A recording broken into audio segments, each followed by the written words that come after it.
CookieRun Braverse trading card game is finally here in North America, and I couldn't be more excited. I hope you are as well. And today we got something special for you, as we have an episode all around 10 things every player should know, whether you're a longtime CookieRun fan, a trading card game player, or neither. That's what today's episode is all about, is helping you, learning, having fun, and doing the best here, and keeping you informed of many situations that you may run into on the battlefield, my friends, and in that battle arena with your cookies. Thank you for tuning in here today. It's yours truly, Mithras Cookie here. I'm so excited to be hosting today's episode and learning and training guide for you. And with that, a couple things we will be breaking down, as you see behind me, the game, giving you some more details on how to play, exactly what those conditions look like, running through the beginning setup, and then covering those 10 things that every player should know and be informed about as they're playing CookieRun Braverse trading card game. Let's get to it, my friends, here today, because we need to learn what those 10 things are, and I guarantee after many playing already, you will run into them. Let's go here, my friends. All right, we are moving over to our battlefield here. This is what we have going on. We have our battle area, our support area, we have our break area, we have the stage area, and we have the trash area. As you saw, just like before, a couple key things in these different areas. The battle area is where you're going to place your cookies. The break area is where you place your fainted cookies. The trash is where you discard your cards, and the stage area is where you play stage cards. And don't forget that support area where you play cards that will pay for the costing cast of your cookies and items and the stage cards. So very, very important there when it comes to those things, including the trap cards. Now, a couple things here when it does come to the gameplay itself, the victory conditions, so that you understand, is that if there are 10 levels of cookies combined in your break area, you lose the game. So if your opponent has 10 in theirs, you win the game. So the other one as well is if you have no cookies in your battlefield area and you can't play a cookie, you will also lose the game. So those are the two win conditions. It is a win game style. There is no draw. Now, a couple things that are important, how to prepare for the game. So let's go ahead and grab our cards here. What you're going to do is you're actually going to shuffle your deck first. Now, a couple things to pay attention to is this is where deck etiquette can come in really carefully, is making sure that you are keeping the cards above the table so your opponents can see them. Many players like to shuffle different ways, so make sure that your opponent is okay with that as the way that you shuffle as well. Now, once you have your deck pulled together here, what you're going to do is you're going to place it in the deck area, my friends, and then what's going to happen is you and your opponent will play rock, paper, scissors. Rock, paper, scissors. Maybe it's going to be rock, paper, shoot. Anyway, if you don't want to do that, you can always roll a dice or do something else with a random number generator to show who goes first. If you win, you get to choose to play first or later. There is some strategy behind that I'll talk through in a second. However, before we get there, I'm going to choose to go first in this scenario so we can set up our field and then get to those 10 key pieces. Now, if you have any questions or comments so far, do let us know. We'd love to hear from you. And we always have judges as well available in the Discord server and a lot of players that can help there too. So let's get back to it. Now we have the opportunity to mulligan after we draw 6 cards. So I am first.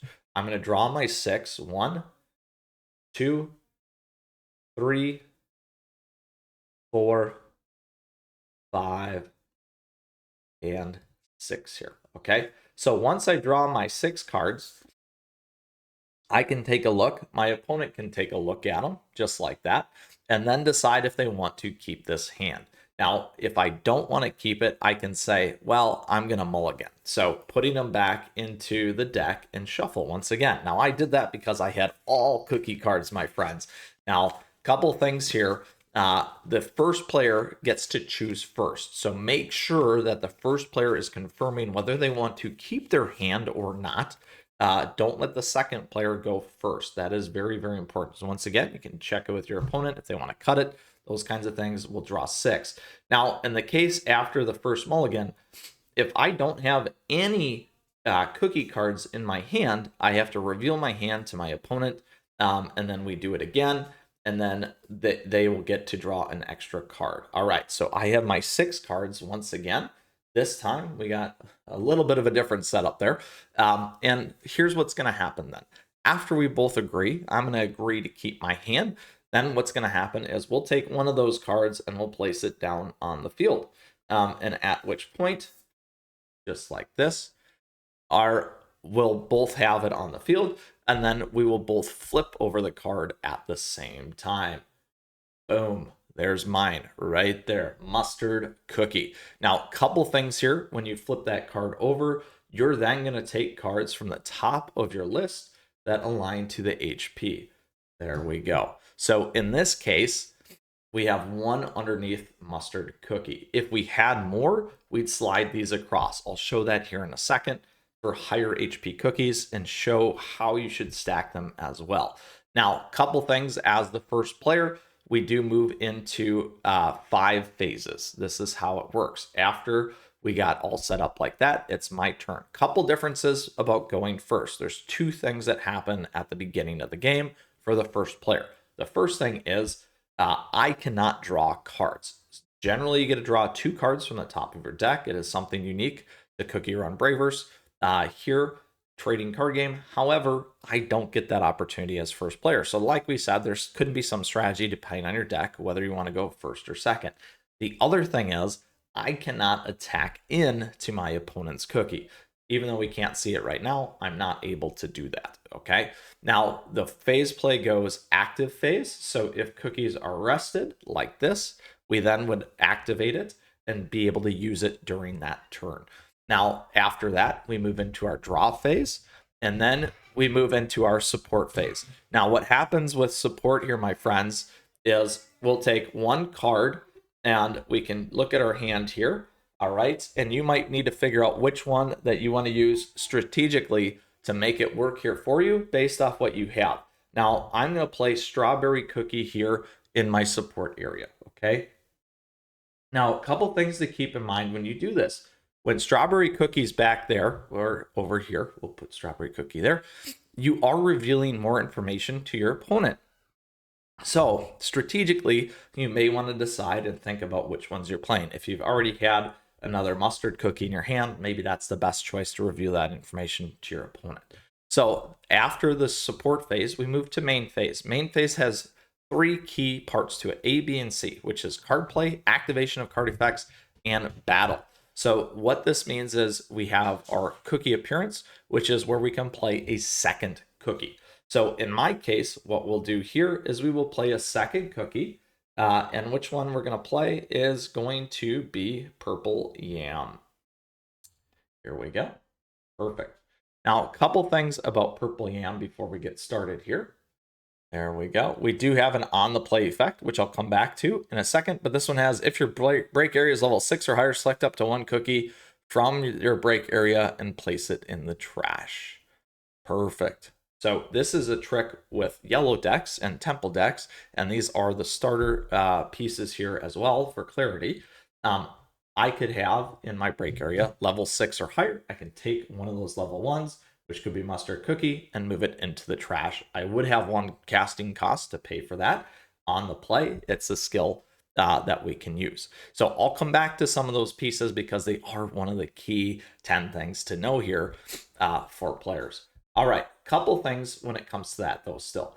This one is a level 3 with 4 HP. Now, what we have to do once it enters the field is we got to add the 4 HP. So 1, 2, 3, 4. So just like that, very important to be stacking because this is going to be the first card that you flip when this cookie takes damage as an example, okay? Now, during this phase, we also get the chance to use a stage. If we have a stage available, activate an item, or if we're on the receiving side of an attack, our opponent has to attack, we can use our trap cards. Now, in here, again, during the main phase, we have the activation of those card effects like we just saw, and then the battle with the trap that I just talked about. Now, because it's the first turn, we can't attack in. All right, now we're gonna end our phase, and then I always like to say pass turn, where it resets once again. Our opponent would then activate draw the 2 cards, go to their support phase, and go to their main phase. Now, that goes on and on and on and on until you get to that level 10 break area. So, couple things before we move into the next part of today's video and walk through those 10 key pieces that I had talked about. A few things that are really important to understand here. When we take damage, let's say we'll use Cherry Blossom here as an example, tax in for 1. You'll then flip this card over. If there's an activation effect on the card for the flip, you'll use it, and then it will go in the trash. These operate as great health markers. It's something to pay attention to, and particularly, once again, why you want to keep them out and available so that you can remember the health of the cookie. That is something that is a nice tip and trick for you as you continue along in your gameplay. All right, so now we have a couple things that I would like to discuss with some key cards, because this is where it gets really important as a player to continue to maintain and understand the game in a really, really nice way that will come up for you as you are playing, my friends. Now, what's going to happen is a couple things. First here, we'll start with a very typical scenario where you have 2 cookies in the battlefield area. 1 cookie faints and gets knocked out. What's going to happen here is you have a choice that you can make. You can either replay a cookie and have 2 in the battle area or not. This is a very common scenario, and there are reasons why you might not want to play a cookie. For example, you might want to hold Purple Yam up to use the on the play. There are some cookies that can help you on the play when you bring them in when you are on, it's not on your turn. So those are things to keep in mind and how you want to play around. Now, in order to activate it, you need to make sure that you have the available casting costs available to you to be able to make sure that that's going to happen. So very important there. You can't place more than 2 cookies either. Only 2 cookies can be in that area. In the support area, something else that's really unique. You can play any type of card back here. So don't worry about what you're putting back there. You can play any card that acts as that casting cost. That's number 2, and something that's very unique as well to CookieRun Braverse TCG. Also, it sets up for a nice curve for casting for your cookies, being able to have smooth play. It's a very important thing for trading card games. Next, we have, like we saw, cookies entering with the HP. Make sure, like I'd said, do this, and here's why it's even more crucial and more important. A lot of the flip cards, like this one here with Mustard, as we can see, has the discard 1 card, the cookie with this card attached for HP gains 1 HP. So if this is the top card, the way that this works is we would flip it over. Oh, we get 1 HP. This would go to the trash. We also then have to take 1 card from our hand and discard it into the trash. We'll drop Hero Cookie. Then what you're going to do is you're going to move this one onto the top of the deck, just like, or on the top card of the deck onto the HP stack, keeping Purple Yam at 4 health in this case. Now, I did put it at 5, but the reality is Purple Yam's at 4. So that is a very important play, very key, and that is one of the tricks that a lot of these cookies can have in terms of survivability against your opponents, and one of the key aspects of some of those flip cards and the surprises that really make this game unique. All right, so now if both cookies faint, if we go back to this now here, and we have our cookie that was the original Mustard cookie. There we go. Let's put one back here. And for now, we run out of these cards. They both faint. So what's going to happen is everything's going to go into the trash here. We'll assume that we didn't hit any flip cards. These 2 cookies will go to our break area. Now, unlike the scenario where we had the 2 cookies on the board and 1 had been, we had the choice on the one. If you didn't choose to necessarily refill and then it happens sequentially versus both of them getting knocked out at the same time, regardless, you have to have 1 in the battlefield, because if we go all the way back to the rules, if you cannot play a cookie, you will lose the game. So in this case, we're lucky. We got a new one. We got Custard Cookie, and we're going to add 3. 1, 2, 3. Just like that, my friends. All right.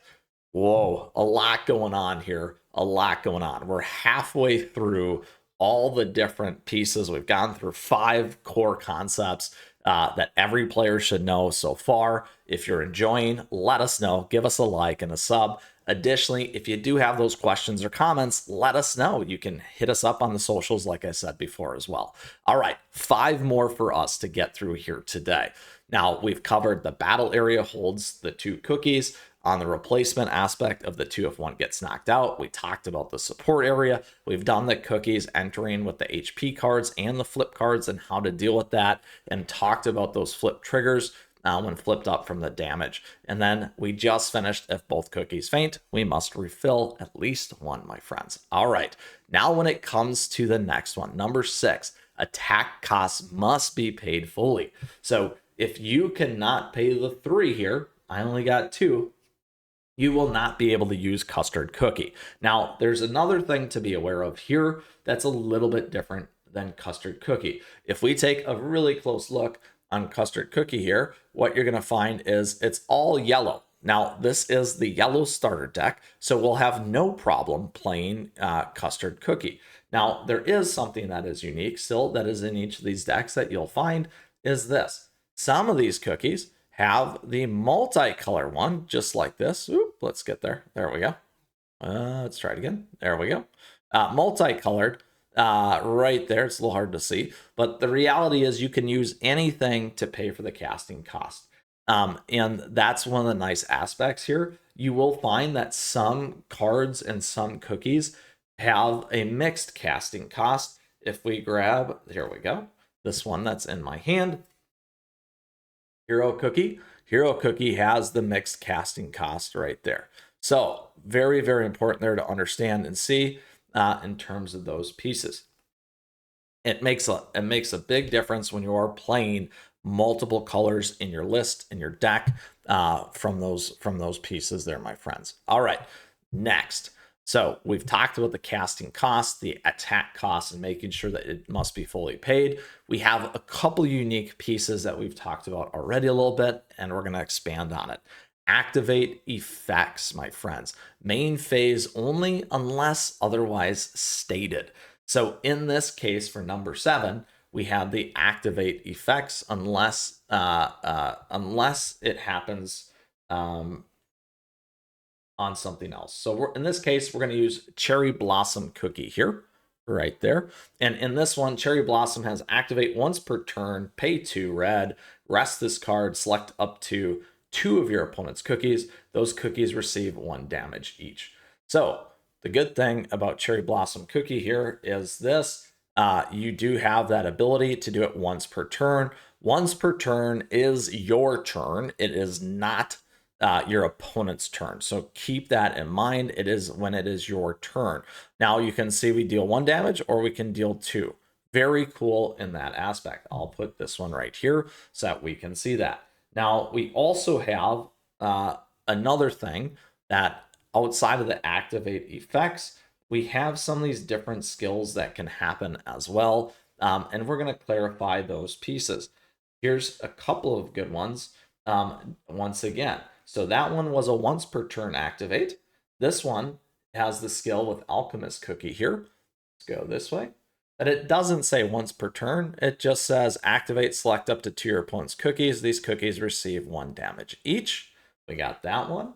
We also have the your turn with Espresso Cookie here. So here, if you're, we'll see if the shine goes away. All right. There you go. If your break area is level 6 or higher, the cookie gains +1 attack damage. So this is on your turn. It's automatically going to activate. That is a different type of activation skill. And then we have our next one, which is the Mint Choco Cookie here that has on the play, just like we had talked about before with our other cookie on the board there that we put in the trash. When it came over here to our friend right there, Purple Yam Cookie. So Mint Choco also has that ability on the play where you play it and then you can use the casting cost. Now that can happen on the play as the cookie enters. Now a couple things here for those activate effects. for clarity's sake, number 8 is once per turn. Once again means your turn, not theirs. We just want to cover that one once again, because I know that that is a huge question that players have, and we want to make sure that it's clear as possible for them. Next, a big key piece here is traps are played during the trap step, which is your opponent's tacking in. So make sure that you understand that and how the traps work. You can use them when your opponents attack in and play the cards and resolve the effects. As part of that, make sure that you are resolving as much as possible. There's a lot of things that can happen in the stack when you're dealing damage and flipping those. There's a lot of things that can happen with these trap cards, and there's a lot of other skill effects that may take place, and the stage cards that can enhance, change, buff, and debuff certain things in your game. So make sure that everything gets resolved as much as possible in order to be successful. The very last thing here, my friends, is this. Once you've gone through all your cards here, we'll go really quickly. What's going to happen is you do get an opportunity to reshuffle your trash and your deck together. However, what you're going to do before you do that, you need to take one cookie. Typically, what you're going to do is you're going to find a level 1 cookie. All right, we'll see. There we go. Strawberry cookie. And you need to put that in your break area as like a cost to be paid. And you have the opportunity to take your deck once again and shuffle it. Let's go, my friends. Maybe you want to present it to your opponent. And then boom, right there, you have your full deck once again. So making sure that you know that is super important, because that is a huge portion of CookieRun Braverse trading card game here, where you have that opportunity to recycle your deck. You don't lose the match if you run out of cards, and you've already gone through your whole deck. There's a lot of key strategies with that, my friends, and I'm looking forward to seeing what you can do with that. And with that, my friends, that is all 10 things for you to be successful here in CookieRun Braverse trading card game. I hope you enjoyed today's episode. If you got a question, if you got a comment, like I said, please let us know. We'd love to see you in the amazing community and Discord server. We have judges available to you, other players, lots of players there to help as well. And I'm looking forward to this amazing community's growth. Additionally, today is the day. Hooray! In North America, we now have CookieRun Braverse trading card game, and I couldn't be more excited. With that, thank you for tuning in. As always, we appreciate your support. Thank you for the likes and the subs. It's been my pleasure, CookieRun Mithras, to host today's episode and break down 10 key aspects and things that you should know as a player that I certainly am fortunate to have played enough to say it will happen. And these are great tips and tricks, plus 10 things to absolutely know to help you with your gameplay. With that, until next time, my friends, keep on running.